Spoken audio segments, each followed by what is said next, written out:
Hi, Kate here from WTI, and if you're struggling to have a good night's sleep, I want to show you these awesome pillows from Bravbowerry.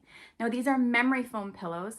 They are completely adjustable and they're cooling. They have the outer pillowcase. You open that up and then there's an inner one. When you unzip that, you can see that it's all little pieces of memory foam, so you can pull some of that out if you want a less fluffy pillow. It also came with extra, so you can add some in if you want it really full. So I love that you can adjust it for whatever your preference is, depending on whether you're a back sleeper, stomach sleeper, if you like it a little more flat, or if you like it super, super fluffy. It has two sides. So the one is a cooling side. It's actually cool to the touch, which is really awesome. And the other side is bamboo.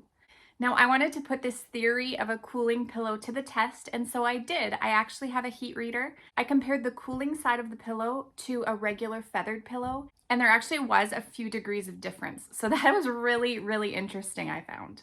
So it's very comfortable. We've been using this for a few weeks. We are thrilled with it. My husband absolutely loves this pillow as well.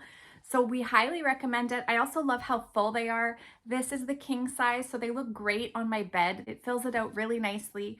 But as always, they have different sizes as well. But a really high quality product. I'm sure you'll love it, and that's my point of view.